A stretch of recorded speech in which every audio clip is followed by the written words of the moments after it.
നമ്മൾ ചെയ്യുന്ന പല കാര്യങ്ങളും മറ്റ് സംസ്ഥാനങ്ങൾ എടുത്തുകൊണ്ട് പോയി നമ്മളെക്കാട്ടിലും ബെറ്ററായിട്ട് ചെയ്ത് അവർ അതിൽ നിന്ന് വലിയ വലിയ എക്കണോമീസ് ക്രിയേറ്റ് ചെയ്യുന്നു. We give the idea. So is it a right thing or so I was actually 2 days back I was talking to someone and I was asking, should we be now looking at other states and copying ideas? കൊടുക്കാനുള്ള കാശ് സമയത്തിന് കൊടുക്കുക, reasonable ആയിട്ടുള്ള വേതനം കൊടുക്കുക, ബഹുമാനം കൊടുക്കുക. ഈ 3 കാര്യങ്ങളും ചെയ്തു കഴിഞ്ഞാൽ മലയാളിയുടെ അത്രയും ബെറ്ററായിട്ട് വർക്ക് ചെയ്യുന്ന ആൾക്കാർ ഇന്ത്യയിൽ മറ്റൊരു സ്ഥലത്തും കാണില്ല എന്നുള്ളതാണ് എൻ്റെ പേഴ്സൺ. അതായത് നിങ്ങൾ ഇന്നത് ചെയ്താൽ നിങ്ങൾ സക്സസ് ആവും എന്ന് പറയുന്നുണ്ടല്ലോ, അതിനോട് ഞാൻ യോജിക്കുന്നേയില്ല.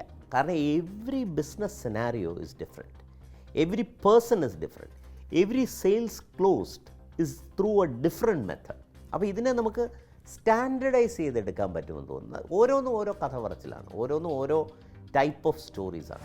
പണ്ട് 25 വർഷം എടുത്ത് ചെയ്യേണ്ട ഒരു കാര്യം ചിലപ്പോൾ നമുക്ക് 2.5 വർഷത്തിൽ ചെയ്തു തീർക്കാനുള്ള ഒരു ടൂളായി AI മാറും.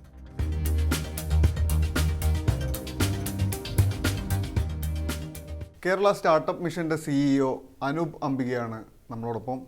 ദ ഫോർത്തിലേക്ക് സ്വാഗതം. Thank you for having me.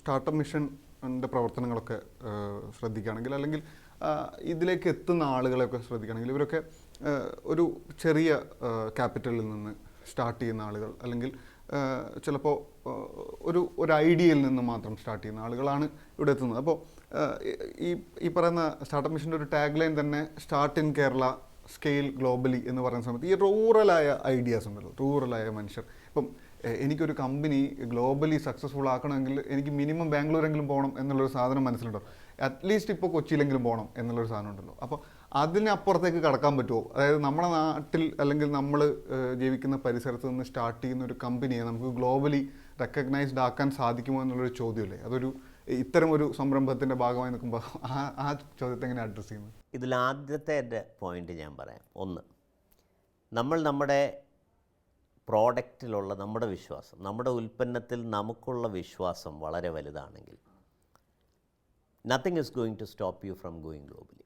കാരണം നമ്മൾ തന്നെ ചെയ്യും പക്ഷേ അതൊരു ഭയങ്കര സ്കില്ലാണ്. എന്ന് പറഞ്ഞാൽ എനിക്കൊരു ഉൽപ്പന്നം ഉണ്ടാക്കാൻ അറിയണം, അതിനൊരു എൻജിനീയറിംഗ് ഫിനിസ് വേണം. ആ ഉൽപ്പന്നത്തിനെ നാട്ടുകാർ കണ്ടാൽ ഇഷ്ടപ്പെടുന്ന രീതിയിലാക്കണം, അതിനൊരു ഡിസൈൻ ഫിനിസ് വേണം. ആ ഉൽപ്പന്നം ഏറ്റവും മികച്ച സാങ്കേതികവിദ്യ ഉപയോഗിക്കണം, അതിനൊരു എൻജിനീയറിംഗ് ഫിനിസ് വേണം. ഇത് നാട്ടുകാരുടെ ഇടയിൽ എത്തിക്കാനുള്ള മാർക്കറ്റിംഗ് നമുക്ക് നടത്തണം, അതിനൊരു മാർക്കറ്റിംഗ് ഫിനിസ് വേണം. ഇതെല്ലാം ചെയ്യാൻ കാശ് വേണം, അപ്പോൾ അതിനുള്ള ഫൈനാൻഷ്യൽ അല്ലെങ്കിൽ ക്യാപിറ്റൽ വേണം. അപ്പോൾ പലപ്പോഴും നമ്മുടെ നാട്ടിലുള്ള ഒരാൾക്ക്, ഞാൻ പലപ്പോഴും എക്സാമ്പിളായിട്ട് പറയുന്നത്, ഞാൻ കോട്ടയത്ത് വെച്ച് പരിചയപ്പെട്ടുള്ളൊരു ജോസഫ് ഏട്ടനാണ്. ജോസഫ് ഏട്ടന് ഏകദേശം 40ഓളം പ്രോഡക്റ്റുകൾ ഉണ്ടാക്കിയിട്ടുണ്ട്, 40 പ്രോഡക്റ്റുകൾ. അതിൻ്റെ ഭാഗമായിട്ട് ഏകദേശം 10ഓളം കോളേജുകളിൽ പോയി പുള്ളി പുതിയ കോഴ്സുകൾ പഠിച്ചിട്ടുണ്ട്. അപ്പോൾ ഹീസ് എ മേക്കർ. അദ്ദേഹം ഉണ്ടാക്കിക്കൊണ്ടേയിരിക്കും, പുതിയ പുതിയ പുതിയ ഉൽപ്പന്നങ്ങൾ ഉണ്ടാക്കിക്കൊണ്ടേയിരിക്കും. അപ്പോൾ ഞാൻ ജോസഫ് ഏട്ടനോട് ചോദിച്ചു, ചേട്ടൻ്റെ ഏതെങ്കിലും പ്രോഡക്റ്റ് ഇതുവരെ സക്സസ്ഫുൾ ആയിട്ടുണ്ടോ? അപ്പോൾ അദ്ദേഹം പറഞ്ഞു, ഇന്നേ വരെ ദൈവം സഹായിച്ച് ഒരെണ്ണം പോലും സക്സസ്ഫുൾ ആയിട്ടില്ലെന്ന് മാത്രമല്ല, ഞാൻ കണ്ടെത്തിയ പല ആശയങ്ങളും മറ്റുള്ളവന്മാരെ അടിച്ചു മാറ്റി കാശുണ്ടാക്കിയിട്ടുമുണ്ട് എന്ന് പുള്ളി പറഞ്ഞു. ഓക്കെ, അപ്പോൾ അവിടെ ഒരു ഗ്യാപ്പുണ്ട്, ഇല്ലെന്ന് ഞാൻ പറയുന്നില്ല. കാരണം പക്ഷേ ആ ഗ്യാപ്പ് എന്ന് പറയുന്നത് സർക്കാരുകൾക്ക് മാത്രം ഫില്ല് ചെയ്യാൻ പറ്റുന്ന ഒരു ഗ്യാപ്പല്ല. ഇതിനെയാണ് നമ്മൾ എക്കോ സിസ്റ്റം എന്നെപ്പോഴും വിളിക്കുന്നത്. ഒരു എക്കോ സിസ്റ്റത്തിൽ അല്ലെങ്കിൽ ആവാസ വ്യവസ്ഥ എന്ന് പറയുന്നതിനകത്ത് എല്ലാം ഉണ്ടാവണം. ഞാൻ ഈ നേരത്തെ പറഞ്ഞു, അതായത് ഡിസൈനേഴ്സ് ഉണ്ടാവണം, എൻജിനീയേഴ്സ് ഉണ്ടാവണം, മാർക്കറ്റിംഗ് ആൾക്കാരുണ്ടാവണം, ക്യാപിറ്റൽ ഉണ്ടാവണം.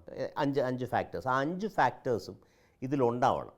അപ്പോൾ ഗ്രാമങ്ങളിലെ പ്രത്യേകത, അല്ലെ versus Cochin or Bangalore, is that ഈ ആവാസ വ്യവസ്ഥ രൂപപ്പെട്ട് വരുന്നേ ഉള്ളൂ. ഇപ്പോൾ പെരുമ്പിളിക്കൽ എന്ന് പറയുന്നൊരു ഗ്രാമത്തിലാണ് ഞാൻ വരുന്നത്. എനിക്കറിയാം അവിടെ മേക്കേഴ്സ് ഉണ്ട്, എൻ്റെ കുഞ്ഞുകാലത്ത് ഞാൻ കണ്ടിട്ടുണ്ട്, ചെറിയ ചെറിയ സാധനങ്ങൾ ഉണ്ടാക്കുന്ന ആൾക്കാരുണ്ട്. പക്ഷേ അവരെ കൈപിടിച്ച് നടത്താനോ ഇതിൻ്റെ അടുത്ത ലെവലിലേക്ക് കൊണ്ടുവരാനോ ഉള്ള ഒരു ആവാസ വ്യവസ്ഥ ഇന്ന് ഗ്രാമങ്ങളിൽ നിലവിലില്ല. പക്ഷേ കേരളത്തിലാണ് അതിൽ ഏറ്റവും കൂടുതൽ സാധ്യതകളുള്ളത്. കാരണം കേരളത്തിൽ ഇപ്പോൾ ഗ്രാമങ്ങളില്ല എന്ന് പറയാം. ഞാൻ എപ്പോഴും പറയുന്ന ഒരു കാര്യം എന്ന് പറഞ്ഞാൽ, Keralam is like one big city, ഒരു വലിയ നഗരമാണ് കേരളം. 38,000-ൽ പരം ചതുരശ്ര കിലോമീറ്ററിൽ നീണ്ടു കിടക്കുന്ന, ഫുള്ളി ഫോൺ വഴി കണക്റ്റഡ് ആയിട്ടുള്ള, നല്ല റോഡ് നെറ്റ്വർക്കുള്ള, എല്ലായിടത്തും അത്യാവശ്യം ഇക്വിറ്റബിൾ വെൽത്തുള്ള. ഇപ്പം പല റീസൺസ് ഉണ്ടാവും. അത് ആൾക്കാർ ഗൾഫിൽ പോയതുകൊണ്ടായിരിക്കാം, ആൾക്കാർ കച്ചവടം നടത്തുന്നതുകൊണ്ടായിരിക്കും, എനിക്കറിഞ്ഞൂടാ. പക്ഷേ എല്ലാ സ്ഥലങ്ങളിലും നമ്മൾ നോക്കുമ്പോൾ അതിദാരിദ്ര്യം അല്ലെങ്കിൽ വലിയ ദാരിദ്ര്യം എന്ന് പറയുന്നത് നമ്മൾ കേരളത്തിലെ ഗ്രാമങ്ങൾ കാണില്ല. അപ്പോൾ ആദ്യം നമ്മളുടെ ഒരു ഇതെന്ന് പറഞ്ഞാൽ എന്താണ്? ഫുഡ്, ഷെൽട്ടർ ആൻഡ് ഹെൽത്ത്, അല്ലേ? അപ്പോൾ ഇത് പൊതുവേ എല്ലാ ആൾക്കാർക്കും ഇപ്പോൾ അവൈലബിൾ ആണ്. So now becomes creativity. അപ്പോൾ ആൾക്കാർ പുതിയ സാധനങ്ങൾ ഉണ്ടാക്കും. അപ്പോൾ ആ ഉണ്ടാക്കുന്ന സാധനങ്ങളെ എങ്ങനെ ലോക മാർക്കറ്റിലേക്ക് എത്തിക്കാം എന്നുള്ള ജോലിയാണ് ഞങ്ങൾ ഒരു പരിധിവരെയെങ്കിലും ഈ റൂറൽ ഇന്നൊവേറ്റേഴ്സിൻ്റെ എൻഗേജ്മെൻറ്റ് വഴി ചെയ്യാൻ ശ്രമിക്കുന്നത്. അവിടെ വേണ്ടത് ഈ പറഞ്ഞ കാര്യങ്ങളാണ്. ഇതെങ്ങനെ ഓരോ സ്ഥലങ്ങളിലേക്ക് എത്തിക്കാം എന്നുള്ളത് ഓരോരോ ചെറിയ പ്രോജക്റ്റുകളായിട്ട് ഞങ്ങൾ ചെയ്യാൻ ശ്രമിക്കും. ഇപ്പോൾ കാസർഗോഡ് ഞങ്ങളത് ചെയ്യാൻ നോക്കുന്നുണ്ട്, കുളക്കട കൊട്ടാരക്കരയിൽ ഞങ്ങളത് ചെയ്യാൻ നോക്കുന്നുണ്ട്. അങ്ങനെ എല്ലാ ജില്ലകളിലും ഒരു സെൻറ്ററെങ്കിലും കൊണ്ടുവരണം എന്നുള്ള രീതിയിലാണ് നമ്മളിപ്പോൾ പ്രവർത്തനങ്ങൾ മുന്നോട്ട് പോകുന്നത്. ഇപ്പോൾ സ്റ്റാർട്ടപ്പുകളുടെ ഒരു സ്റ്റാറ്റിസ്റ്റിക്സ് എടുക്കുകയാണെങ്കിൽ, ഇപ്പം ഇത്തരം സ്റ്റാർട്ടപ്പുകളൊക്കെ ശ്രദ്ധിക്കുകയാണെങ്കിൽ ഇപ്പോഴത്തെ ഒരു അവസ്ഥ എങ്ങനെയാണ്? സ്റ്റാർട്ടപ്പുകളുടെ എണ്ണം ഗ്രാജുവലി ഇൻക്രീസ് ചെയ്തുകൊണ്ടിരിക്കുകയാണ്. അതിൻ്റെ സക്സസ് റേറ്റ് അങ്ങനെ ഒരു സ്റ്റാറ്റിസ്റ്റിക്സ് എന്നുള്ളതാണ് നമ്മൾ. അപ്പോൾ എണ്ണം ഇൻക്രീസ് ചെയ്തുകൊണ്ടിരിക്കുകയാണ്. അതായത് ഞങ്ങളൊരു ആവറേജ് എടുത്ത് നോക്കുമ്പോഴത്തേക്കും എല്ലാ മാസവും കേരളത്തിൽ നിന്ന് ഒരു ആവറേജ് ഒരു 150 മുതൽ 200 സ്റ്റാർട്ടപ്പുകൾ വരെ രജിസ്റ്റേർഡ് ആവുന്നുണ്ട്. അത് കൂടുതലും ആൾക്കാർ കച്ചവടം ചെയ്യുന്നുണ്ട് കേരളത്തിൽ. കച്ചവടം എന്ന് ഞാൻ ഉദ്ദേശിക്കുന്നത് പലചരക്ക് കച്ചവടമല്ല, ഈ പറയുന്ന എഞ്ചിനീയറിംഗ് സർവീസസോ അല്ലെങ്കിൽ പുതിയ ഉൽപ്പന്നങ്ങൾ ഉണ്ടാക്കിയോ ഫുഡ് പ്രോഡക്ട്സോ ലൈഫ് സയൻസ് പ്രോഡക്ട്സോ ഒക്കെ ഉണ്ടാക്കുന്ന ആൾക്കാർ കേരളത്തിലുണ്ട്, യാതൊരു സംശയവുമില്ല. അതിൽ എത്രത്തോളം കമ്പനികൾ സക്സസ് ആവുന്നു എന്നുള്ളതാണ് ജിഷ്ണു ഇപ്പോൾ ചോദിച്ചത്. ഈ സക്സസിൻ്റെ ഡെഫിനിഷൻ പറഞ്ഞാലേ നമുക്കത് എത്രത്തോളം സക്സസ്ഫുൾ ആവുന്നു എന്ന്. നിലനിൽപ്പ് എന്ന് പറയുന്നത് സക്സസിൻ്റെ ഡെഫിനിഷൻ ആണെങ്കിൽ ഒരുപാട് കമ്പനികൾ, അതായത് ഏകദേശം 30-40% ഏറ്റവും അവസാനത്തെ കണക്ക് പ്രകാരം ഏതാണ്ട് 4980 സ്റ്റാർട്ടപ്പുകളാണ് കേരളത്തിൽ നിന്ന് രജിസ്റ്റർ ചെയ്തിട്ടുള്ളത്. അതിൽ 30%-ഓളം കമ്പനികൾ ഒരു നിലനിൽപ്പ് സസ്റ്റൈനബിൾ ഇൻകം എന്ന് പറയുന്ന രീതിയിൽ മുന്നോട്ട് പോകുന്നത്, ഏതാണ്ട് 1200ഓളം കമ്പനികൾ. പക്ഷേ ഞങ്ങളൊരു സർവേ നടത്തിയിട്ട് അതിൽ ഏറ്റവും കൂടുതൽ പൊട്ടൻഷ്യലുള്ള, അതായത് നേരത്തെ പറഞ്ഞ പോലെ start from Kerala scale globally എന്ന് പറയുമ്പോൾ അത്തരത്തിൽ ആഗോള നിലവാരത്തിലേക്ക് എത്താൻ സാധ്യതയുള്ള എത്ര കമ്പനികളുണ്ടെന്ന് നോക്കുമ്പോൾ ഏകദേശം 170 കമ്പനികളാണ് ഞങ്ങളുടെ ലിസ്റ്റിൽ ഇപ്പോൾ ഉള്ളത്. പക്ഷേ ഇതൊരു സബ്ജക്റ്റീവ് അസസ്മെൻ്റാണ്. അത് ഞങ്ങൾക്കെല്ലാം അറിയാം അല്ലെങ്കിൽ ഞങ്ങൾക്കറിയാം ആരാണ് രക്ഷപ്പെടാൻ പോകുന്നത് എന്നുള്ളൊരു ബയസ് ഇതിലുണ്ട്. ചിലപ്പോൾ നമ്മൾ ആരും പ്രതീക്ഷിക്കാത്ത ഒരാളായിരിക്കാം രക്ഷപ്പെട്ട് വരുന്നത്. പക്ഷേ നമ്മളുടെ ഒരു ബയസ്ഡ് അസസ്മെൻറ്റ് അല്ലെങ്കിൽ ഒരു സബ്ജക്റ്റീവ് അസസ്മെൻറ്റിൽ ഏകദേശം 170 കമ്പനികളാണ് ഈ 4980ഓളം സ്റ്റാർട്ടപ്പുകളിൽ നിന്ന് ഗ്ലോബൽ പൊട്ടൻഷ്യൽ ഉള്ളതായിട്ട് നമ്മൾ മനസ്സിലാക്കുന്നത്. ഇതിപ്പോൾ താങ്കൾ തന്നെ പറഞ്ഞ് കേട്ടൊരു കാര്യമാണ് യൂണിക്കോണിൽ വിശ്വസിക്കുന്നില്ല എന്ന് പറയുന്നത്. അപ്പോൾ ഈ പറഞ്ഞ അസസ്മെൻറ്റിലും ആ കാര്യം ഉണ്ടാവില്ല. അതായത് ഈ പറഞ്ഞ കണക്കുകൾ വെച്ചോ അല്ലെങ്കിൽ പെർഫോമൻസിനെ അളക്കുന്ന സ്കെയിൽ എന്താണ് എന്നുള്ള ചോദ്യമുണ്ടല്ലോ, ആ പൊട്ടൻഷ്യൽ തിരിച്ചറിയുക എന്നുള്ളൊരു പോയിന്റ് ഉണ്ടല്ലോ, അത് വേറൊരു തരത്തിൽ ഈ പറയുന്ന വലിയ രീതിയിൽ നമ്മൾ ഒരു പ്രൊഡക്ഷൻ നടക്കുന്ന ഒരു സ്റ്റേറ്റ് അല്ലല്ലോ, വലിയ രീതിയിൽ ഉപഭോഗം നടക്കുന്ന സ്റ്റേറ്റാണ്. അപ്പോൾ അങ്ങനെ നോക്കുമ്പോൾ നമ്മുടെ പൊട്ടൻഷ്യൽ അളക്കേണ്ടത് ഏത് സ്കെയിൽ വെച്ചാന്നുള്ള ചോദ്യമല്ലേ ഉണ്ട്. ഞങ്ങളത് വാല്യുവേഷൻ നോക്കാറില്ല എന്ന് മാത്രമാണ് ഞാൻ പറഞ്ഞത്. Basically I still don't. ഞാൻ ആദ്യം ജോയിൻ ചെയ്ത ആദ്യത്തെ ഇൻ്റർവ്യൂവിൽ തന്നെ ഞാൻ പറഞ്ഞ കാര്യങ്ങളാണ് എൻ്റെ ജോലി എന്ന് പറയുന്നത്. ഞാൻ കാണുന്നത് എൻ്റെ ജോലി എന്ന് പറയുന്നത് യൂണിക്കോണുകളെ ഉണ്ടാക്കുക എന്നുള്ളതല്ല, സുസ്ഥിര സംരംഭങ്ങൾ അല്ലെങ്കിൽ സസ്റ്റൈനബിൾ എൻ്റർപ്രൈസസ് എന്ന് പറഞ്ഞാൽ വളരെ സിമ്പിളാണ്. നമ്മളുടെ കയ്യിൽ നിന്ന് അങ്ങോട്ട് കാശിടാതെ നമ്മളുടെ കമ്പനി ഓടിച്ചുകൊണ്ട് പോകാനും അതിൽ നിന്ന് റീസണബിളായിട്ടുള്ള ഒരു ലാഭവിഹിതം ഉണ്ടാക്കാനും കഴിയുന്ന സംരംഭങ്ങളെ സൃഷ്ടിക്കുക എന്നുള്ളതാണ് സ്റ്റാർട്ടപ്പ് മിഷൻ. അറ്റ്ലീസ്റ്റ് ഞാൻ ചുമതലയേറ്റതിന് ശേഷം നമ്മൾ ശ്രമിച്ചുകൊണ്ടിരിക്കുന്നത്. അതിനൊരു കാരണമുണ്ട്. കാരണം നമുക്ക് ചുമ്മാ വന്നൊരു മൈക്രോസോഫ്റ്റിനെയോ ഗൂഗിളിനെയോ ഒന്നും ക്രിയേറ്റ് ചെയ്യാൻ പറ്റത്തില്ല. ഓക്കെ, ഒരു എൻ്റർപ്രനോറിയൽ കൾച്ചർ എന്ന് പറയുന്നത് ഒറ്റ ദിവസം കൊണ്ടുണ്ടാകുന്നതല്ല. നമ്മൾ ആലോചിക്കുമ്പോൾ ഏറ്റവും കൂടുതൽ കച്ചവടം കേരളത്തിൽ നടത്തിയിട്ടുള്ള ചില സ്ഥലങ്ങൾ നമ്മൾ അസസ് ചെയ്യുമ്പോൾ കാണുന്നത് അതിലൊന്ന് കൊല്ലമാണ് എനിക്കറിയാവുന്നത്. ഈ പറയുന്ന കാഷ്യൂ ഉള്ളതുകൊണ്ടാണോ എന്ന് എനിക്കറിയില്ല. ചിലപ്പോൾ ഈ തുണിക്കച്ചവടക്കാരുടെ ഒരു കൊല്ലം ചെങ്കോട്ട ഹൈവേക്ക് അതിനൊരു ഇതുണ്ടെന്ന് പറഞ്ഞു കേട്ടിട്ടുണ്ട്. പക്ഷെ കൊല്ലം ഒരു ബിസിനസ് ഹബ്ബായിട്ട് പലപ്പോഴും നമ്മൾ കണ്ടിട്ടുണ്ട്. അങ്ങോട്ട് പോകുമ്പോഴത്തേക്കും ഈ കൊടുങ്ങല്ലൂർ പോലെയുള്ള സ്ഥലങ്ങൾ, ആ ചാലക്കുടി, തൃശ്ശൂർ, കൊടുങ്ങല്ലൂർ ഭാഗങ്ങളിൽ ഒരു ബിസിനസ് ബെൽറ്റ് ഉള്ളതായിട്ട് കണ്ടിട്ടുണ്ട്. കോഴിക്കോട് ഒരു ബിസിനസ്. അപ്പോൾ ഇതിനെല്ലാം ചില ചരിത്രപരമായ റീസൺസ് കൂടിയുണ്ട് അല്ലേ? ആ പോർട്ടിൻ്റെ ഇതാവാം, ഈ കൊല്ലം ചെങ്കോട്ട റെയിൽ ബ്രിട്ടീഷുകാരുടെ കാലത്തുണ്ടാക്കിയതിൻ്റെ ഒരു ഇതായിരിക്കാം. അപ്പം there are reasons Y certain clusters grow. അപ്പോൾ ഞാൻ എപ്പോഴും പറയുന്നൊരു കഥയാണ്. ബാംഗ്ലൂർ ഞാനൊക്കെ 95-96 സമയത്താണ് ബാംഗ്ലൂർ ആദ്യമായിട്ട് ജോലി എടുക്കാൻ പോകുന്നത്. അപ്പോൾ അന്ന് ബാംഗ്ലൂർ പതുക്കെ വളർന്നു വരികയാണ്. Infosys only starting up or something like that. പക്ഷേ ബാംഗ്ലൂർ അന്ന് ആൾക്കാർ കൺസിഡർ ചെയ്യാൻ വാട്ട് റേസ്ഡ് പീപ്പിൾസ് ഐബ്രോസ് എന്ന് നമ്മൾ പറയും. എന്ന് പറഞ്ഞാൽ ആൾക്കാർ അത്ഭുതത്തോട് നോക്കിയ ഒരു ഈവൻ്റ് അന്നുണ്ടായിരുന്നു. അത് ടെക്സസ് ഇൻസ്ട്രുമെൻറ്റ്സ് എന്ന് പറയുന്ന കമ്പനി ബാംഗ്ലൂരിൽ വന്ന് സെറ്റപ്പ് ചെയ്യാനുള്ള തീരുമാനം എടുത്താണ്. So the world's largest semi conductor company decides to come and setup a shop in Bangalore. Everybody started asking why. ചിലപ്പോൾ ഈ സെറ്റപ്പ് ചെയ്ത ആളുടെ അച്ഛനും അമ്മയും ബാംഗ്ലൂർ വയസ്സുകാലത്ത് ഉണ്ടായിരിക്കും. അയാൾ വിചാരിച്ചാണ് അവിടെ ഒരു സെൻറ്റർ ഉണ്ട്, വല്ലപ്പോഴും പോയിട്ട് വരാം. It might be as simple as that. പക്ഷേ and lot of things attributed. കാലിഫോർണിയയിലെ അതേ ക്ലൈമറ്റാണ് ബാംഗ്ലൂരും ഉള്ളത്. ഇങ്ങനെ അന്ന് കുറേ കഥകൾ ഇങ്ങനെ പറഞ്ഞു കേട്ടിട്ടുണ്ട്. You don't know what the reason is, but the fact is TI coming and setting up shop actually started a lot of further activities. അതുപോലെയാണ് ഈ ഹൈദരാബാദിൻ്റെ കാര്യം ഞാൻ കേട്ടിട്ടുള്ളത്. അതായത് ഈ ചന്ദ്രബാബു നായിഡു CM ആയിരുന്ന സമയത്ത് he went and made a PowerPoint presentation to Bill Gates. അന്നത്തെ ഇന്ത്യയിലെ തന്നെ എനിക്കൊന്ന് മുഖ്യമന്ത്രിമാരിൽ ആദ്യത്തെ ഒരാളായിരിക്കും ചിലപ്പോൾ ഒരു മൾട്ടിനാഷണൽ കമ്പനിയുടെ സിഇഒയുടെ അടുത്ത് പോയി ഒരു PowerPoint പ്രസൻറ്റേഷൻ. അന്ന് PowerPoint ഇത്രയും കോമൺ ആയിട്ടില്ല. ഇന്ന് നമ്മൾ സർക്കാരിൽ പോയി കഴിഞ്ഞാൽ every meeting has a PowerPoint associated. പക്ഷേ Microsoft decides to come. Microsoft വരുന്നു, അവർ കുറച്ച് കാര്യങ്ങൾ ചോദിക്കുന്നു, അതെല്ലാം അവർ ചെയ്തു കൊടുക്കുന്നു. എന്നോട് ഈയിടയ്ക്ക് പറഞ്ഞൊരു അവിടുത്തെ ഒരു ഏഷ്യൻ സ്കൂൾ ഓഫ് ബിസിനസ്സോ ഇന്റർനാഷണൽ സ്കൂൾ ഓഫ് ബിസിനസ് എന്ന് പറഞ്ഞിട്ട് ഒരു വലിയ ബി സ്കൂളുണ്ട്. അതിൻ്റെ ഒരു 10 ഏക്കർ സ്ഥലമൊക്കെ വേണമെന്ന് പറഞ്ഞു. അപ്പം തന്നെ കൊടുത്തു. അപ്പം whatever was required to have Microsoft setup was already done. Microsoft വരിക എന്ന് പറയുമ്പോഴത്തേക്ക് അതിൻ്റെ ചുറ്റും മറ്റൊരു വലിയ എക്കോസിസ്റ്റം ഉണ്ടാകും. എന്ന് പറയുന്ന പോലെ there are certain events that trigger. Vasco da Gama Kozhikode വന്നു, ബാക്കിയുള്ള കുരുമുളകും മറ്റ് വ്യാപാരങ്ങളും നടന്നു എന്ന് പറയുന്ന പോലെ there are certain events that trigger certain growth. അപ്പം നമുക്ക് ശരിക്കും പറഞ്ഞു കഴിഞ്ഞാൽ നമ്മൾ ആ ഒരു ഒരു ഒരു ലൾ പീരീഡ് നമുക്കുണ്ടായിരുന്നു എപ്പോഴും. അതിൽ നിന്ന് നമ്മളിപ്പോൾ വാട്ട് യു റൈറ്റ്ലി സെഡ്, എൻ്റെ അഭിപ്രായത്തിൽ കഴിഞ്ഞ ഒരു 10 വർഷമായിട്ട് നമ്മൾ ചെയ്യുന്ന കാര്യങ്ങളെല്ലാം നല്ല കാര്യങ്ങളാണ്. We are going in the right direction. പക്ഷേ എൻ്റർപ്രനോർഷിപ്പിൻ്റെ കാര്യം പറയുന്നത് പോലെ തന്നെ പേഷ്യൻസ് ഇസ് എ വെർച്യു. നമ്മൾ ക്ഷമയോടെ ഈ ചെയ്യുന്ന കാര്യങ്ങൾ ചെയ്തുകൊണ്ടിരുന്നാൽ മാത്രമേ ചിലപ്പോൾ വളരെ കാലങ്ങൾ കൊണ്ടുണ്ടായ നമ്മുടെ ഒരു പെർസെപ്ഷൻ മാറി വരികയുള്ളൂ. Nothing is going to happen tomorrow. Okay, നിങ്ങൾ US പോയി, അല്ലെങ്കിൽ ഒരു ഡെലിഗേഷൻ US പോയി, എന്താണ് അതിൽ നിന്ന് കിട്ടുന്നത്? ആ ക്രിയേറ്റ് ചെയ്യപ്പെടുന്ന നെറ്റ്വർക്കാണ്, ആ ഗുഡ് വില്ലാണ്. ഇനി ആ ഗുഡ് വില്ലിൻ്റെ മണ്ടയ്ക്ക് വർക്ക് ചെയ്യുക എന്നുള്ളതാണ് നമ്മൾ ചെയ്യേണ്ടത്. അതിനെ റിസൾട്ട്സ് ആയിട്ട് കൺവേർട്ട് ചെയ്യുക. So this will all it's a cycle, but you need to consistently be at it. നമ്മുടെ പ്രശ്നം ഞാൻ പറയുന്നതെന്ന് പറഞ്ഞു കഴിഞ്ഞാൽ നമ്മളെല്ലാം തുടങ്ങി വെക്കുന്നുണ്ട്.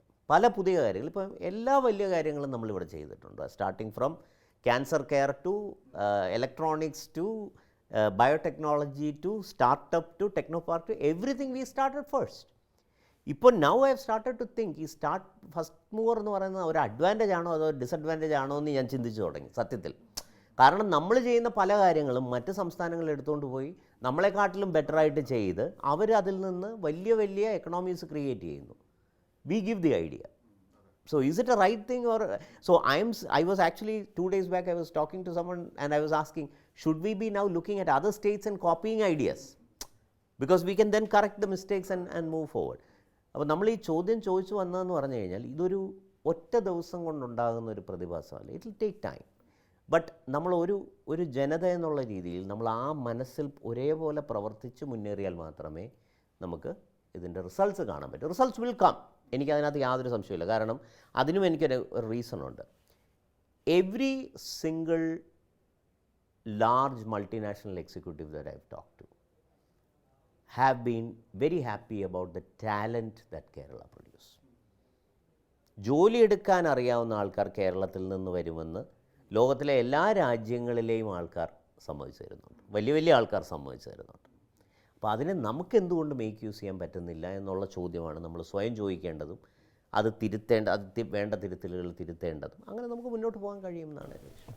ആ ചോദ്യം വളരെ പ്രധാനപ്പെട്ട. അതിലേക്ക് വരുന്നതിന് മുമ്പേ ഈ കേരളത്തിൽ ഇപ്പോൾ വലിയ രീതിയിൽ ചർച്ച ചെയ്യപ്പെട്ടുകൊണ്ടിരിക്കുന്ന ഒരു കാര്യമാണ് കേരളത്തിൽ നിന്ന് ആളുകൾ വലിയ രീതിയിൽ മൈഗ്രേറ്റ് ചെയ്യുന്നു എന്നുള്ളത്. പഠന ആവശ്യത്തിന് വേണ്ടി പോകുന്നവരുണ്ട്, അല്ലെങ്കിൽ ജോലി സംബന്ധമായിട്ട് പോകുന്നവരുണ്ട്. ഈ മൈഗ്രേറ്റ് ചെയ്യുന്നവരുടെ എണ്ണം കൂടുമ്പോൾ നമ്മൾ ഭയപ്പെടേണ്ട അവസ്ഥയിലേക്ക് എത്തിയോ എന്നുള്ള ചർച്ചകളൊക്കെ സജീവമായി നടക്കുകയായിരുന്നു. അപ്പോൾ ഈ മൈഗ്രേറ്റ് ചെയ്യുന്നവരോട് തിരിച്ചിവിടെ വന്ന് ബിസിനസ് ചെയ്യാൻ അല്ലെങ്കിൽ ഇവിടെ ഒരു സ്റ്റാർട്ടപ്പ് തുടങ്ങാൻ നമ്മൾ മുന്നോട്ട് വെക്കാനൊരു കാരണം നമുക്ക് വേണ്ടേ? എന്തായിരിക്കും ഇവിടെ തിരിച്ചു വന്ന് കച്ചവടം ചെയ്യുക അല്ലെങ്കിൽ ബിസിനസ് ചെയ്യാൻ ഇന്നൊരു കാരണം ഇവിടെ ഉണ്ട് എന്ന് നമുക്ക് പറയാനുണ്ടെങ്കിൽ എന്തായിരിക്കും അത്? അല്ല, അത് നമ്മൾ സ്വയം ഒന്ന് ആലോചിച്ച് ചോദിച്ചു നോക്കേണ്ട ഒരു കാര്യമാണ്. ഞാൻ എന്തിനാണ് മൈഗ്രേറ്റ് ചെയ്യുന്നത്? ഞാൻ എന്തിനാണ് ബെൽജിയത്തിലേക്ക് പോകുന്നത്, അല്ലെങ്കിൽ കാനഡയിലേക്ക് പോകുന്നത്? അപാര തണുപ്പാണ് ഈ സ്ഥലങ്ങളിലെല്ലാം. നമ്മൾ ഡെൻമാർക്കിൽ പോയി കഴിഞ്ഞ് കഴിഞ്ഞാൽ ഏകദേശം 3 മാസം 4 മാസം നമ്മൾ മര്യാദയ്ക്ക് സൂര്യനെ കാണത്തുള്ളൂ. ബെൽജിയത്തിൽ പോയി കഴിഞ്ഞാൽ നമ്മളൊരു 1000 യൂറോ എല്ലാ മാസവും ഇലക്ട്രിസിറ്റി ബില്ല് ഹീറ്റിങ്ങിനും ഒക്കെ കൂടെ കൊടുത്താൽ മാത്രമേ നമുക്ക് ജീവിക്കാൻ പറ്റത്തുള്ളൂ. അപ്പോൾ നമ്മൾ ഉദ്ദേശിക്കുന്ന രീതിയിലുള്ള സുഖകരമായ രാജ്യങ്ങളല്ല ഇതിൽ പലതും എന്നുള്ളത് ഞാൻ ആദ്യം തന്നെ പറഞ്ഞുകൊള്ളട്ടെ. ഇനി താങ്കളുടെ ചോദ്യത്തിലുള്ള ആദ്യത്തെ എൻ്റെ പേടി is not about people leaving. ആൾക്കാർ പോട്ടെ, അവർ പുറത്തു പോയി കാര്യങ്ങളൊക്കെ കണ്ട് മനസ്സിലാക്കി, let them learn it the hard way. Because I cannot advise against, because I am one of the persons who went out. ഞാൻ പുറത്ത് പോയ ഒരാളാണ്, എന്നിട്ട് തിരിച്ചു വന്ന ഒരാളാണ്. എന്തുകൊണ്ടാണ് ഞാൻ തിരിച്ചു വന്നത്? Because I felt monotonous after some time. കുറച്ച് കഴിയുമ്പോഴത്തേക്ക് ഒരു യാന്ത്രികമായ ജീവിതത്തിലേക്ക് നമ്മൾ കടക്കുന്ന പോലെ എനിക്ക് തോന്നി. അപ്പം ഞാൻ തിരിച്ചു വന്നു. അതാണ് അതിൻ്റെ വാസ്തവം. പക്ഷേ എന്നെ വലിയ തോതിൽ വറി ചെയ്യുന്ന ഒരു കാര്യം ഞാൻ ആദ്യം പറഞ്ഞു വെക്കാം. അതായത് ഞാൻ ഈ അടുത്തിടയ്ക്ക് എൻ്റെ ഗ്രാമത്തിലൊരു കല്യാണ നിശ്ചയത്തിന് പോയി. അപ്പം ഞാൻ ഈ സംസാരിക്കുന്ന ഞാൻ ചേച്ചി എന്ന് വിളിച്ചവരെല്ലാം ഇപ്പം അമ്മമാരും അങ്ങനെ ഉള്ള ചിലരൊക്കെ അമ്മൂമ്മമാർ ആ ഒരു പ്രായത്തിലേക്കൊക്കെ എത്താറായി. ഇപ്പോൾ ഇവരുടെ എല്ലാം മക്കളോ ഇപ്പോൾ പുറത്തു പോയാണ് പഠിക്കുന്നത്. അത് UK-ലും കാനഡയിലും ന്യൂസിലൻഡിലും ഒക്കെ നമ്മൾ ഈ കാണുന്ന ഇത് തന്നെ. അപ്പോൾ ഞാനിങ്ങനെ ചോദിച്ചു എത്ര പൈസയൊക്കെ ആവുമായിരിക്കും ഇതിൻ്റെ ക്വാളിറ്റി അനുസരിച്ച് ഒരു 30 ലക്ഷം രൂപ മുതൽ 75-80 ലക്ഷം രൂപ വരെ. ഇപ്പോൾ ഒരു ഐവി ലീഗിലാണ് പോകുന്നതെങ്കിൽ ചിലപ്പോൾ ഒരു $500,000 എന്ന് പറഞ്ഞാൽ ഏകദേശം 4 കോടി രൂപ വരെ ചിലവാകും. പക്ഷേ നമ്മുടെ നാട്ടിൽ നിന്ന് പോകുന്ന കുട്ടികൾ പൊതുവേ ഈ 30 മുതൽ 70 ലക്ഷം രൂപ വരെയുള്ള കാറ്റഗറിയിലുള്ള കോളേജുകളിലേക്കാണ് പോകുന്നത്. ഇപ്പോൾ സാന്റ മോണിക്കയുടെ മാത്രം കഴിഞ്ഞ തവണത്തെ അവരുടെ എന്തോ ഒരു ഇത് വന്നല്ലോ, മനോരമ ഒരു ഇത് പ്രസിദ്ധീകരിച്ചിരുന്നു. അവരുടെ ഒരു കൂട്ടായ്മ, ഈ കുട്ടികളെല്ലാം പോകുന്നവരുടെ ഏതാണ്ട് 7000 പേര് പോകുന്നു എന്നാണ് പറഞ്ഞു കേട്ടത്. ഇപ്പോൾ ഈ 7000 പേര് 50 ലക്ഷം രൂപ വീതം ഒരു വർഷം കേരളത്തിൽ നിന്ന് പുറത്തേക്ക് കൊണ്ടുപോകുന്നു എന്നാലോചിച്ചാൽ നമ്മുടെ സമ്പത്തിന്, അല്ലെങ്കിൽ നമ്മുടെ കേരളത്തിൻ്റെ സമ്പദ്സ്ഥിതിക്ക് അത് വരുത്തുന്ന ഒരു ആഘാതം. അതെങ്ങനെയാണ് പോകുന്നത്? നമ്മൾ നമ്മുടെ വസ്തു വിൽക്കുന്നു, ഗോൾഡ് വിൽക്കുന്നു. അപ്പോൾ ഈ money that we have as families, 50 ലക്ഷം രൂപ നമ്മൾ ഇവിടെ ചിലവാക്കേണ്ട, ഇവിടെ ആൾക്കാർക്ക് ജോലി കൊടുക്കേണ്ട, ഇവിടെ കൺസ്ട്രക്ഷൻ നടത്തേണ്ട, ഇവിടെ കച്ചവടം നടത്തേണ്ട പൈസയാണ് നമ്മൾ എവിടെ കൊടുക്കുന്നത്? ഭയങ്കര വിരോധാഭാസമാണ്. കേരളം പോലൊരു രാജ്യത്തിൽ നിന്നുള്ള കാശ് ന്യൂസിലൻഡ് അടിച്ചുകൊണ്ട് പോകുന്നു, അല്ലെങ്കിൽ UK അടിച്ചുകൊണ്ട് പോകുന്നു, അല്ലെങ്കിൽ കാനഡ അടിച്ചുകൊണ്ട് പോകുന്നു. That I see as a threat. Now coming to your second point, ഈ കുട്ടികൾ തിരിച്ചു വരും. നമ്മൾ കൊടുക്കേണ്ടത് കൊടുത്താൽ തിരിച്ചു വരും. അതിലെന്താണ് കൊടുക്കേണ്ടതെന്നുള്ളതാണ്. ഇത് ഞാൻ എൻ്റെ കഴിഞ്ഞൊരു ഇൻ്റർവ്യൂവിൽ ഞാൻ പറഞ്ഞതാണ്. എന്തിനാണ് ഈ കുട്ടികളെല്ലാം ചാടി പിടിച്ച് പുറത്തു പോകണമെന്ന് നിർബന്ധം പിടിക്കുന്നത്? പഠിക്കാനുള്ള അമിതമായ ആവേശമാണോ എന്ന് എനിക്ക് സത്യത്തിൽ സംശയമുണ്ട്.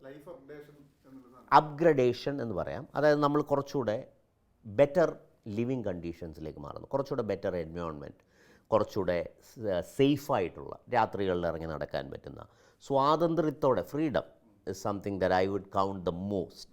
രാത്രികളിൽ ഇറങ്ങി നടക്കാൻ കഴിയുന്ന, വൃത്തിയുള്ള സോഷ്യൽ ഇൻഫ്രാസ്ട്രക്ചർ, നല്ല റോഡുകളും നല്ല കാറുകളും പുൽത്തകിടികളും ഒക്കെ ഉള്ള സുന്ദരമായ രാജ്യങ്ങൾ, ക്രൗഡഡ് അല്ലാത്ത രാജ്യങ്ങൾ എന്ന് ഉള്ള ആ ഒരു അഭിനിവേശത്തിലാണ് നമ്മൾ ഇറങ്ങി പുറപ്പെടുന്നത് എന്നാണ് എനിക്ക് തോന്നുന്നത്. പിന്നെ വേറെ സോഷ്യൽ റീസൺസും അതിനുണ്ടാവാം. ഇവിടെ ഇപ്പോൾ അച്ഛനും അമ്മയും പറയും എന്ത് ചെയ്യണമെന്ന്, അവിടെ പോയാൽ ആരും പറയില്ല.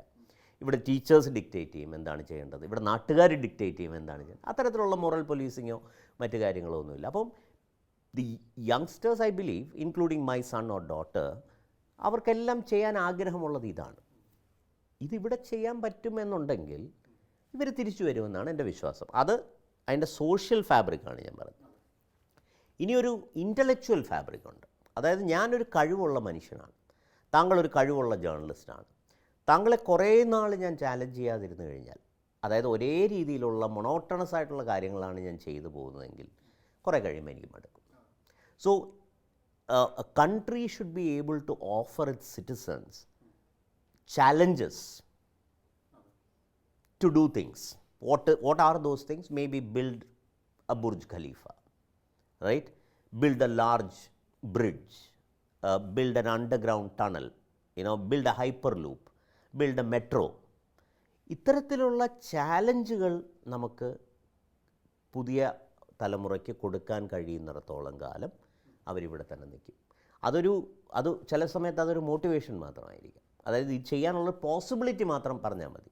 ഇന്ന കാര്യങ്ങൾ നമുക്കിവിടെ ചെയ്യാൻ കഴിയും എന്ന് അവർക്ക് തോന്നിയാൽ തന്നെ ചിലപ്പോൾ അവർ വരാൻ സാധ്യതയുണ്ട്. ഞാനിത് എപ്പോഴും ഈ ജവഹർലാൽ നെഹ്റു 5-year plans തുടങ്ങുന്നതിന് മുന്നേ I am told that he made a few phone calls to some of the eminent scientists and personalities across the globe. And ഇത് ലണ്ടനിലോ മറ്റോ പോയപ്പോൾ പുള്ളി ഒരു ഓപ്പൺ പ്ലീ നടത്തിയെന്നോ മറ്റോ ആണ് ഞാൻ കേട്ടിട്ടുള്ളത്. To come back and help us build India. അതൊരു ഇമോഷണൽ പ്ലേ ആണ്. ചിലപ്പോൾ ആൾക്കാർ മറ്റെല്ലാം മറന്ന് അതിനോട് റെസണേറ്റ് ചെയ്തേക്കാം. അപ്പോൾ അത്തരത്തിലുള്ള ചാലഞ്ചുകൾ, അത്തരത്തിലുള്ള വികാരം നമ്മൾ ക്രിയേറ്റ് ചെയ്തെടുക്കേണ്ടിയിരിക്കുന്നു to bring these people back. For me, people who are going out are going, learning new things, seeing new things, getting expose to new cultures and also making money. അവർ നമുക്ക് വളരെ വാല്യുബിൾ ആയിട്ടുള്ള ആൾക്കാരാണ്. അവരെ തിരിച്ച് ഇവിടെ കൊണ്ടുവന്ന് കച്ചവടം ചെയ്യിക്കാനുള്ള സാഹചര്യം ഇവിടെ ഒരുക്കി തീർക്കുക. അടുത്തൊരു 5 വർഷത്തിൽ ഇവരെല്ലാം തിരിച്ചു വന്ന് എന്തെങ്കിലും ചെയ്യാൻ ശ്രമിക്കുമെന്നാണ് എൻ്റെ ഒരു വിശ്വാസം.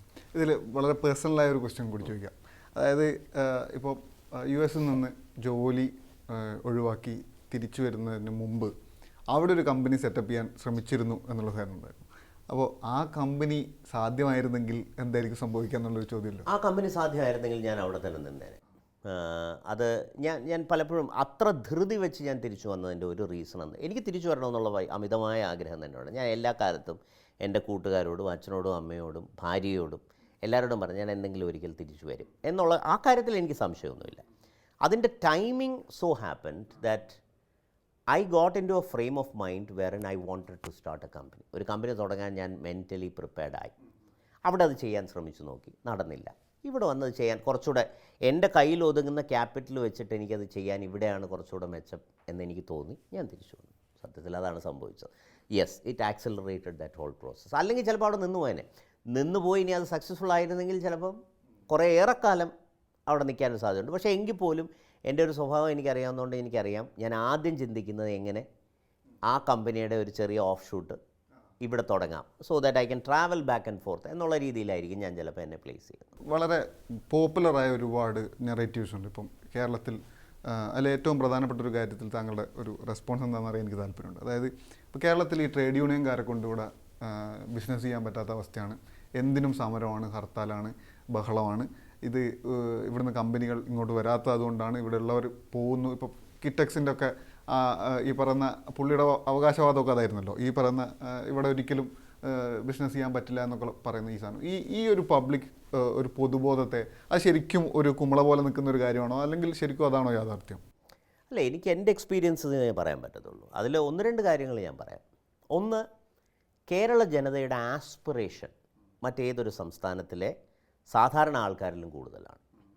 മറ്റേതൊരു സംസ്ഥാനത്തും ചിലപ്പോൾ ആൾക്കാർ 10,000-നോ 15,000-നോ മാസശമ്പളത്തിന് ജോലി ചെയ്യാൻ തയ്യാറാകുമ്പോൾ കേരളത്തിലെ ഞാൻ പൊതുവേ യുവാക്കളുടെ കൂട്ടായ്മയിൽ എവിടെ ചോദിച്ചാലും അവർക്ക് വേണ്ടത് 30,000 മുതൽ 40,000 രൂപ വരെയുള്ള സ്റ്റാർട്ടിംഗ് സാലറിയാണ്. ദാറ്റ് ഒരു aspirational quotient is high. Okay, and that aspirational quotient എന്ന് പറയുന്നത് എഞ്ചിനീയറേയും ഡോക്ടറേയും മാത്രമല്ല, അത് എല്ലാ തൊഴിലാളികളുടെ ഇടയിൽ ഈ ആസ്പിറേഷണൽ കോഷ്യൻ്റ് ഉണ്ട്. എന്തുകൊണ്ടാണ്? അവർ പറയുന്നത് എൻ്റെ മക്കൾക്ക് നല്ല വിദ്യാഭ്യാസം കൊടുക്കണം, എനിക്ക് നല്ലൊരു വീട്ടിൽ താമസിക്കണം, എനിക്കൊരു നല്ല വണ്ടി ഓടിക്കണം, ഇതിനു വേണ്ടിയാണ്, അല്ലാതെ വേറെ ഒരു വലിയ ഇതിനല്ല. അപ്പം എൻ്റെ ഒരു പേഴ്സണൽ എക്സ്പീരിയൻസ് ഞാൻ പറയാം. ഞാൻ ചാവടിമുക്കിലാണ് താമസിക്കുന്നത്, ഇവിടെ കോളേജ് ഓഫ് എഞ്ചിനീയറിംഗ് ട്രിവാൻഡ്രത്തിൻ്റെ അടുത്ത്. അപ്പം ഞാൻ ആദ്യം അവിടെ അടുത്ത് തന്നെ വീട് വെക്കുകയാണ്. വീട് വെക്കുന്ന പ്രമാണിച്ച് അവിടെ തൊട്ടടുത്തൊരു വാടക വീട് എടുത്തിട്ട് കോന്നിയിൽ, അന്ന് എൻ്റെ വൈഫിൻ്റെ വീട് കോന്നിയാണ്. അപ്പോൾ അവിടെ ഈ തേക്കിൻ കൂപ്പുകളുണ്ട്. അപ്പോൾ അവിടെ പോയി ഫർണിച്ചറിനുള്ള തടി വാങ്ങിക്കാം എന്ന് പറഞ്ഞ് ഈ കൂപ്പിൽ പോയി തടി വാങ്ങിച്ച് രാത്രി ഞാനിവിടെ വന്നിറങ്ങുന്നു. ഇവിടെ വന്നിറങ്ങുമ്പോൾ ഈ ചാവടിമുക്ക് അവിടെ 2 യൂണിയനാണുള്ളത്. ഒരു AITUCയുടെ യൂണിയനും ഒരു CIT യൂണിയനും. 2 പേരും അവിടെ വരുന്നു. അവർ നമ്മളോട് അല്പം ഒരു ഒബ്സീൻ എമൗണ്ട് പറയുന്നു, ഇത് ഇറക്കാൻ ഇത്ര രൂപ വേണം എന്ന് പറയും. അപ്പോൾ എൻ്റെ മുന്നിൽ 2 ഓപ്ഷൻസാണുള്ളത്. ഒന്ന്, എനിക്ക് അവരോട് വഴക്കടിക്കാം, എനിക്ക് പോലീസിനെ വിളിക്കാം, അല്ലെങ്കിൽ ലേബർ ഓഫീസറെ വിളിക്കാം, ഇങ്ങനെ പല പല പല കാര്യങ്ങളുണ്ട്.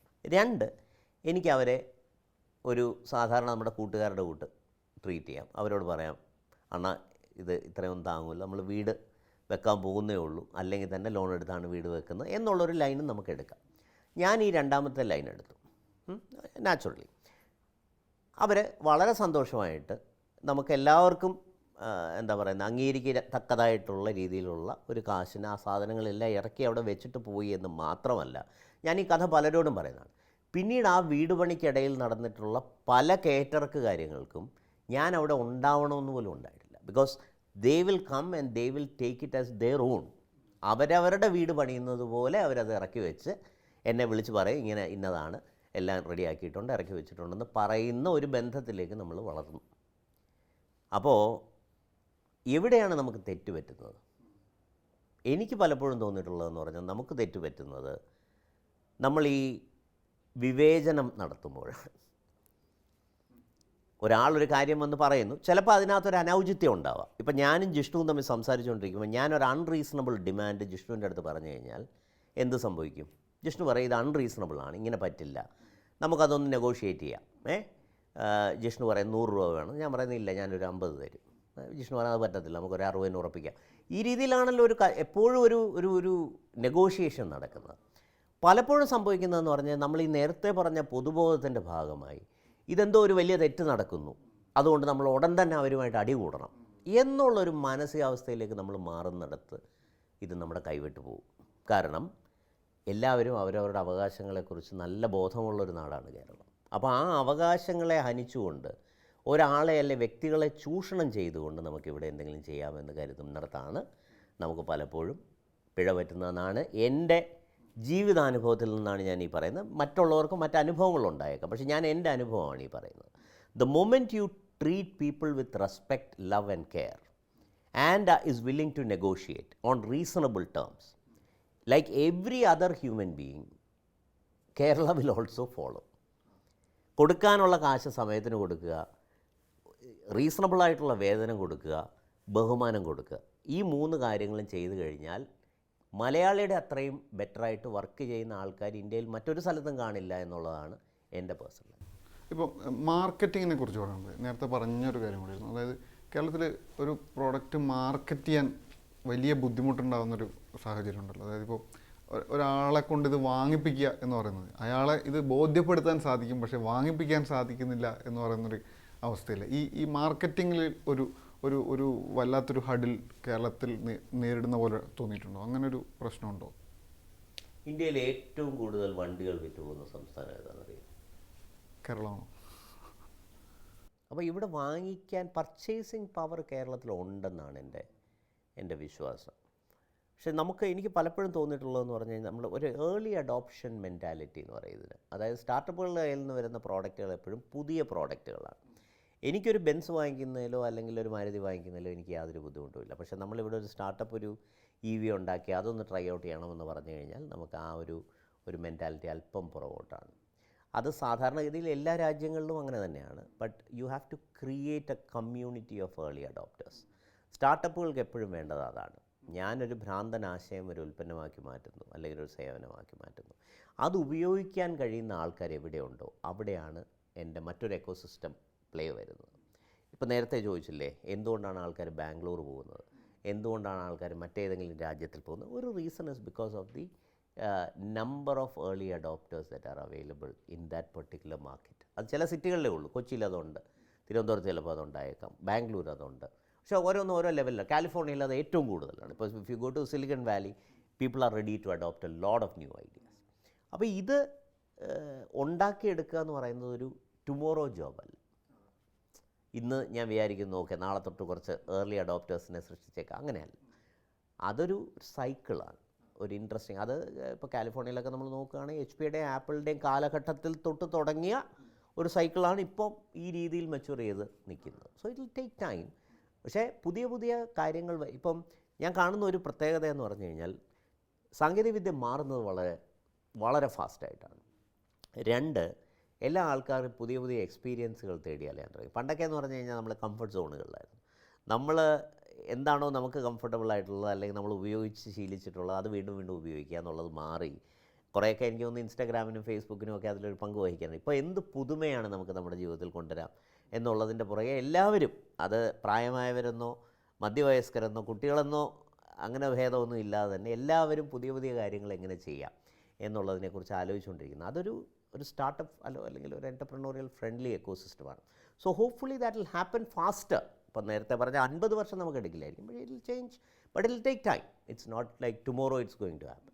ഇപ്പോൾ ഈ സോഷ്യൽ മീഡിയയിലൊക്കെ കാണുന്നൊരു കാര്യമാണ് ഇതിപ്പോൾ കൗതുകത്തിൻ്റെ പുറത്ത് ചോദിക്കുന്നത്. അതായത് ഈ ബിസിനസ് അഡ്വൈസ് കൊടുക്കുന്ന ആളുകൾ, അതായത് പലതരത്തിലുള്ള ബിസിനസ് അഡ്വൈസുകൾ ഭയങ്കര വൈറലാവുന്ന ഒരുപാട് വീഡിയോകൾ നമ്മൾ കാണാറുണ്ട്. ഇപ്പം നമ്മളെ ഏത് ബിസിനസ് ക്ലാസ് ഹോട്ടലുകളിൽ ചെന്നാൽ നമ്മളെ കാണണം, ഈ മാരിയറ്റിൻ്റെ പിന്നെ ഈ ലോബിയിൽ പോയാൽ നമ്മളവിടെ ഉണ്ടാവണം, അല്ലെങ്കിൽ നമ്മളെ ലൈഫ് സ്റ്റൈൽ അങ്ങനെ അപ്ഗ്രേഡ് ചെയ്യണം, അങ്ങനെ നമ്മളെ വിസിബിളാക്കി നിർത്തിയാൽ മാത്രമേ നമ്മളൊരു ബിസിനസ് മാൻ ആവൂ എന്ന രീതിയിലുള്ള ഒരുപാട് ബിസിനസ് ഈ പറയുന്ന ടിപ്സ് കൊടുക്കുന്ന ആളുകൾ ഒരുപാട് അത്തരം കണ്ടന്റുകൾ ശ്രദ്ധിച്ചിട്ടുണ്ടോ? എന്താ അതിനോടുള്ളൊരു ഇത് നോക്കി കഴിഞ്ഞാൽ ഒരുപാട് അല്ല. പക്ഷേ നമുക്ക് പൊതുവെ നെറ്റ്വർക്കിംഗ് സ്കിൽസ് എന്ന് പറയുന്ന ബിസിനസ്സിന് ഭയങ്കര ഇമ്പോർട്ടൻ്റ് ആണ്. അത് ഐ ഹാവ് ടു സേ. ഒരു മുറിയിൽ ഇപ്പം ഞാനൊക്കെ പണ്ട് പറയാറുണ്ട്, നമ്മളൊരു സെയിൽസ് ഹാറ്റ് എടുത്ത് വെക്കുക എന്ന് പറയും. ഒരു കതക് തുറന്ന് നമ്മൾ കച്ചവടം ചെയ്യാൻ ഇറങ്ങി അല്ല സെല്ല് ചെയ്യാൻ ഇറങ്ങുന്ന ഒരു മുറിയിലേക്ക് കയറുമ്പോൾ, ഈ മോഹൻലാലിനെ കുറിച്ച് പറയത്തില്ലേ, അതായത് അഭിനേതാവ് അല്ല അയാളതങ്ങ് ആയി മാറുന്നു എന്ന് പറയാറുണ്ടല്ലോ. എന്ന് പറയുന്ന പോലെയാണ് നമ്മളങ്ങ് you transform yourself into somebody else and then you start mingling with everybody that you see. നമ്മുടെ എല്ലാ ഈഗോകളെയും നമ്മുടെ എല്ലാ ഇൻഹിബിഷൻസിനെയും നമ്മൾ മാറ്റി വെച്ചിട്ട് എത്രയും കൂടുതൽ ആൾക്കാരെ കാണാൻ പറ്റുന്നു അത്രയും കൂടുതൽ ആൾക്കാരെ കാണുന്നതിലേക്കും നെറ്റ്വർക്ക് ചെയ്യുന്നതിലേക്കും അവരുമായിട്ട് വർത്തമാനം പറയുന്നതിലേക്കും ആണ് നമ്മുടെ സെയിൽസ് സ്കിൽസ് എപ്പോഴും നിൽക്കുന്നത്. അപ്പോൾ ആ ഒരു സ്കില്ല് നമ്മൾ ഡെവലപ്പ് ചെയ്യണം. അപ്പം നമ്മളൊരു ഗ്രൂപ്പ്, അതായത് ഒരു കൂട്ടം കുട്ടികളുടെ ഒരു ഗ്രൂപ്പിൽ നമ്മളൊരു ചോദ്യം ചോദിച്ചു എന്ന് വെക്കുക. മലയാളികളുടെ ഇടയിൽ ആക്ച്വലി ഒരു കുട്ടി എണീറ്റ് നിന്ന് എന്തെങ്കിലും ഉത്തരം പറയുകയോ അല്ലെങ്കിൽ ചോദ്യം ചോദിക്കുകയോ അല്ലെങ്കിൽ ഒരു കോൺവെർസേഷൻ ഇനിഷ്യേറ്റ് ചെയ്യുന്ന പ്രോസസ്സ് ഭയങ്കര സ്ലോ ആണ് as oppose to north India. അപ്പോൾ ഈ ഫീഡ്ബാക്കും എനിക്ക് കിട്ടിയിട്ടുണ്ട്. നോർത്ത് ഇന്ത്യയിലുള്ള കുട്ടികൾ ഐഡിയാസ് പൂറാണെങ്കിൽ പോലും അവരത് ബെറ്ററായിട്ട് പ്രസൻറ്റ് ചെയ്യുന്നു എന്നുള്ള ഒരു ഫീഡ്ബാക്ക്. അപ്പോൾ networking skills is very important. പക്ഷേ ഈ സ്റ്റാൻഡർഡൈസേഷൻ, അതായത് നിങ്ങൾ ഇന്നത് ചെയ്താൽ നിങ്ങൾ സക്സസ് ആവും എന്ന് പറയുന്നുണ്ടല്ലോ, അതിനോട് ഞാൻ യോജിക്കുന്നേയില്ല. കാരണം every business scenario is different, every person is different, every sales closed is through A different method. അപ്പോൾ ഇതിനെ നമുക്ക് സ്റ്റാൻഡർഡൈസ് ചെയ്തെടുക്കാൻ പറ്റുമെന്ന് തോന്നുന്നത്. ഓരോന്നും ഓരോ കഥ പറച്ചിലാണ്, ഓരോന്നും ഓരോ ടൈപ്പ് ഓഫ് സ്റ്റോറീസാണ്. So you need to look at the other. ഓരോ മനുഷ്യനും വേണ്ട ട്രീറ്റ്മെൻറ്റ് ഡിഫറെൻ്റ് ആണെന്ന് പറയുന്ന പോലെ there is no I cannot address I can address an entire crowd. പക്ഷേ അതുകൊണ്ട് എനിക്കൊരു സെയിൽ ക്ലോസ് ചെയ്യാൻ ചിലപ്പോൾ that sale is a element of trust that happens between people. അപ്പോൾ അത് എങ്ങനെ എമുലേറ്റ് ചെയ്യുക, അത് ഓരോരുത്തർക്കും ഓരോ രീതിയിലാണ്. So there are no standardise methods. പക്ഷേ ഇത് എഗെയിൻ ഞാനൊരു എക്സാമ്പിൾ പറയാം. ഒരു IAS ഓഫീസേഴ്സ് കുറച്ച് പുതിയതോ അതോ കുറച്ച് എക്സ്പീരിയൻസ്ഡ് ആയിട്ടുള്ള പുതിയ IAS ഓഫീസേഴ്സ് എല്ലാം കൂടെ ഒരു IIM പ്രൊഫസറുടെ ട്രെയിനിങ്ങിന് പോയപ്പോൾ അപ്പോൾ ഈ ഒരു ഡിസാസ്റ്റർ വന്നു കഴിഞ്ഞാൽ, ഇപ്പോൾ ഒരു തീയോ അല്ലെങ്കിൽ കെട്ടിടം ഇടിഞ്ഞു വീഴുകയോ ഉരുളുപൊട്ടലോ ഒക്കെ വന്നു കഴിഞ്ഞാൽ ചെയ്യേണ്ട കാര്യങ്ങളെപ്പറ്റി ഒരു ഡിസാസ്റ്റർ മാനേജ്മെൻറ്റ് ക്ലാസ് ഈ IIM പ്രൊഫസർ ഈ കുട്ടികൾ ഓഫീസേഴ്സ്. അപ്പോൾ അതിലൊരു ഓഫീസർ എല്ലാം കഴിഞ്ഞിട്ട് ചോദിച്ചു, സാർ ഇതെല്ലാം കൊള്ളാം, സാർ ഇപ്പോൾ ഇങ്ങനെ സ്ട്രക്ചേർഡായിട്ട് ഇന്ന കാര്യങ്ങൾ ചെയ്യണമെന്നൊക്കെ പറയും. പക്ഷേ ഈ കെട്ടിടം എല്ലാം കൂടി ഇടിഞ്ഞ് വീഴുമ്പോൾ ഞാൻ ഇതാണോ ഓർത്തുകൊണ്ടിരിക്കുന്നത്? ഐ വിൽ ഡു അഡ്ഹോക്ക് എന്താണോ ചെയ്യേണ്ടത് അത് ഞാൻ ചെയ്യില്ല, അതല്ലേ ഞാൻ ചെയ്യേണ്ടത് ചോദിച്ചു. അപ്പോൾ അയാൾ തിരിച്ചു കൊടുത്ത ഉത്തരമെന്ന് പറയുന്നത് അത് ശരിയാണ്, നിങ്ങൾ ചെയ്യേണ്ടത് അപ്പം ചെയ്യും. പക്ഷേ what you are learning now will influence your decisions. Okay, നീ അപ്പം ചെയ്യുന്ന കാര്യങ്ങളെ ഈ പഠിക്കുന്ന കാര്യങ്ങൾ ഇൻഫ്ലുവൻസ് ചെയ്യും. അവിടെയാണ് ഇപ്പോഴത്തെ ഈ time spend will be of value എന്ന് പറയുന്നത് പോലെ ഒരു MBAക്ക് പോകുമ്പോഴോ അല്ലെങ്കിൽ ഒരു നല്ലൊരു ഗോ ടു മാർക്കറ്റിംഗ് സ്ട്രാറ്റജി ക്ലാസ്സിന് പോകുമ്പോഴോ ഒരു ഡിസൈൻ തിങ്കിങ് വർക്ക്ഷോപ്പിലോ പോകുമ്പോൾ ആ പുസ്തകത്തിൽ കാണുന്നതോ അല്ലെങ്കിൽ അവിടെ പറയുന്ന കാര്യങ്ങൾ അതേപടി ചെയ്താൽ എല്ലാം ശരിയാവും എന്ന് പറയുന്നതിൽ അർത്ഥമില്ല. Look at everything as an input and then you define your own strategy. അങ്ങനെ ഒരാൾക്കും നിന്നെ അങ്ങനെ ആയിരുന്നെങ്കിൽ എന്ത് എളുപ്പമായിരുന്നു, എല്ലാവർക്കും കച്ചവടക്കാരായി സക്സസ്ഫുൾ ആകാമായിരുന്നല്ലോ. ഒരു 10 ക്ലാസ്സുകൾ ഇതുപോലെയുള്ള എടുത്തു കഴിഞ്ഞാൽ അതുപോലെ തന്നെ ചെയ്ത് കഴിഞ്ഞാൽ ദെൻ കഴിഞ്ഞല്ലോ പരിപാടി. അങ്ങനെയല്ല അത് വർക്ക് ചെയ്യുന്നത്.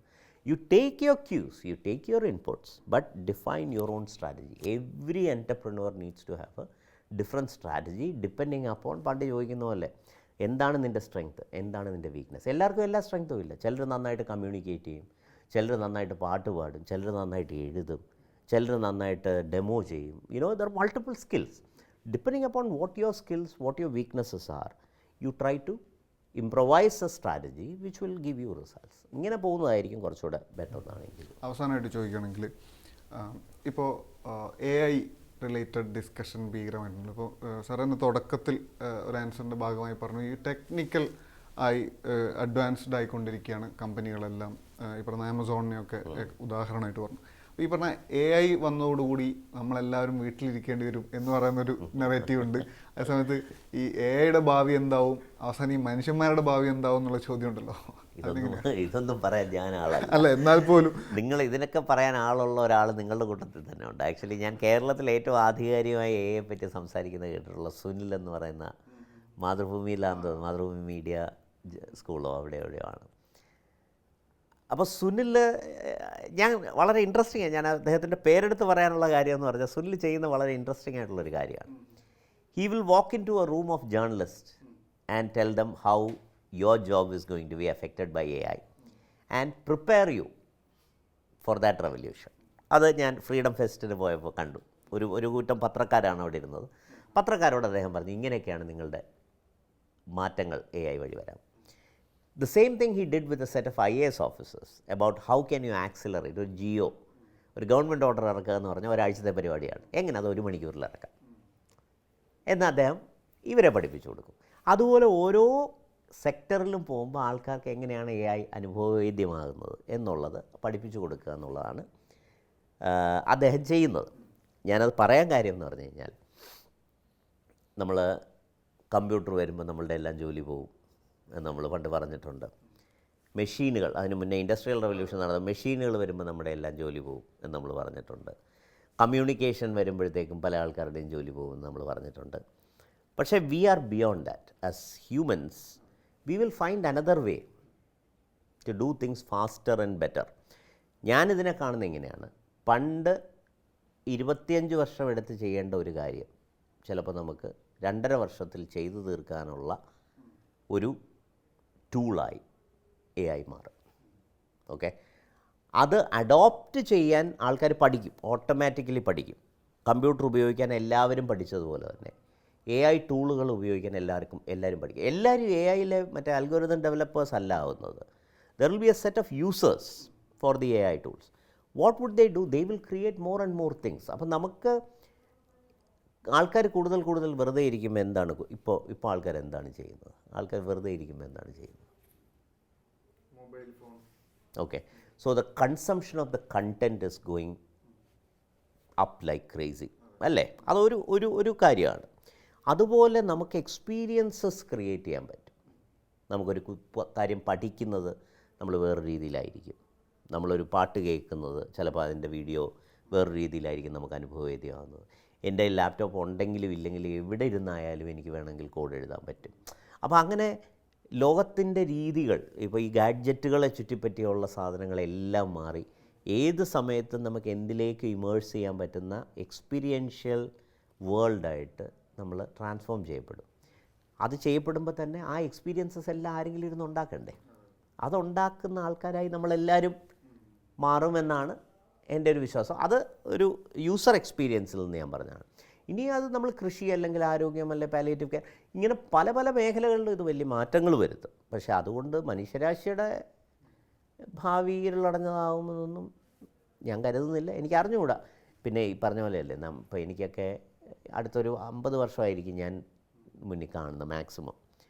അതിനകത്ത് അത്തരത്തിലുള്ള ചേഞ്ചുകൾ വരില്ല എന്നാണ് എനിക്ക് തോന്നുന്നത്. പക്ഷേ there might be a world altogether where machines will become very smart, and machines, any glitches in the machines can eventually create harm for the humans.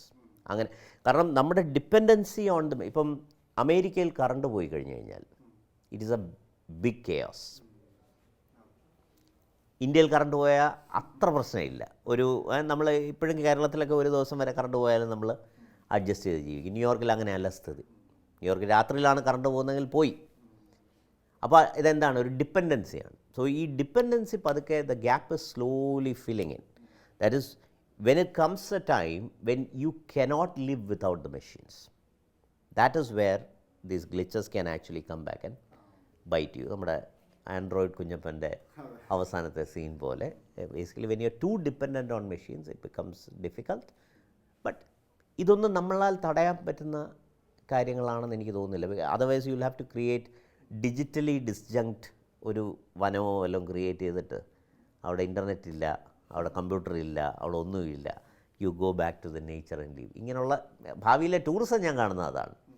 That is ഒരാഴ്ച ഞാനിതെല്ലാം മാറ്റി വെച്ചിട്ട് പണ്ട് ഞാൻ എങ്ങനെയായിരുന്നു ജീവിച്ചിരുന്നത് അതിലേക്ക് ഞാൻ മടങ്ങി പോകുന്ന ഒരു രീതിയിലേക്ക് എത്തും. So I M frankly speaking, ആദ്യം പറഞ്ഞത് എനിക്ക് പറയാനുള്ളൂ. ഇത് പറയാൻ ഞാൻ ആളല്ല, എന്താണ് സംഭവിക്കാൻ പോകുന്നത്. പക്ഷേ ഐ തിങ്ക് നമ്മൾ പ്രതീക്ഷിക്കാത്ത ഒരുപാട് കാര്യങ്ങൾ പെട്ടെന്ന് നടക്കാനുള്ള സാധ്യത എ ഐയുടെ ഇതുവഴി ഞാൻ കാണും.